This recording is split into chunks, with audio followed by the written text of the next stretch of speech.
54 বছর পরেও আমরা গরিব দেশের তকমা কপালে নিয়ে আমাদের সবার কাছে যেতে হচ্ছে। 54 বছরে আমরা কি অর্জন করেছি স্পিকার? তাদের থেকে আমাদের সম্পদ কম, তাদের থেকে আমাদের জনগণের যোগ্যতা কম। দুর্গম গিরিকান্তর গুরু দুস্তর পারা বার হে লঙ্ঘিত হবে রাত্রি নিশীতে যাত্রীরা হুঁশিয়ার। আমাদের তরুণদের হুঁশিয়ার করে স্বপ্ন দেখার নেতৃত্বের অপেক্ষা আমাদের তরুণরা আছে। আমরা 54 বছর ধরে স্বাধীন। আমাদের আশেপাশে অনেক দেশ আছে যারা এই সময়ের ভিতরে দরিদ্র সময় থেকে উঠে উন্নত দেশে পৌঁছে গিয়েছে। সিঙ্গাপুর 50 বছরের তৃতীয় বিশ্ব থেকে প্রথম ফার্স্ট ওয়ার্ল্ডে তার উন্নতি হয়েছে। মালয়েশিয়া এই 50 বছরের ভিতরেই অর্থনৈতিক পাওয়ার হাউসে তারা পরিণত হয়েছে। সাউথ কোরিয়া যুদ্ধ বিধ্বস্ত একটি দেশ এই 50 বছরের ভিতরে দাতা গ্রহীত দেশ থেকে দাতা দেশে পরিণত হয়েছে।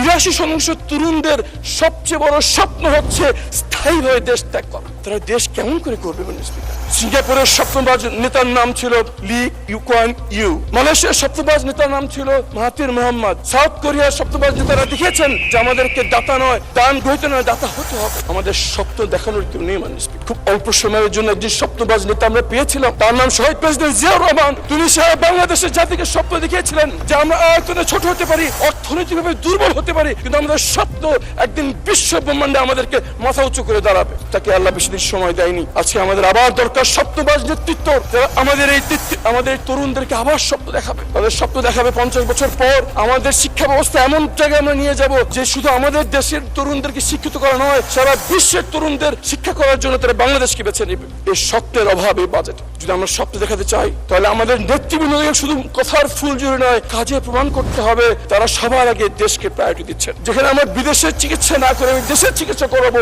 যিনি কবি নজরুলের মতো বলবেন, কি আছো জওয়ান, হ ভগবান, হাকেছে ভবিষ্যৎ, এ তুফান ভারী, দিতে হবে পারি, নিতে হবে তরি পার, দুর্গম গিরিকান্তর গুরু দুস্তর পারা বার হে লঙ্ঘিত হবে রাত্রি নিশীতে যাত্রীরা হুঁশিয়ার। আমাদের তরুণদের হুঁশিয়ার করে স্বপ্ন দেখার নেতৃত্বের অপেক্ষা আমাদের তরুণরা আছে। মাননীয় স্পিকার, আমাদের দেশপ্রেমিক জওয়ানদের পাশে আমাদের নিরস্ত্র জনতা জীবন বাজি রেখে সীমান্ত পাহারা দিচ্ছে। কেউ তাদের নির্দেশ দেয়নি, কেউ তাদের কোনো বেতন ভাতা দেয়নি। এই দেশ এই 54 বছর পর আরো 54 বছর পার হয়ে যাবে, কিন্তু ভাগ্য বদলাবে না। তার জন্য আমাদের জাতীয় স্বপ্ন দেখাতে হবে মাননীয় স্পিকার।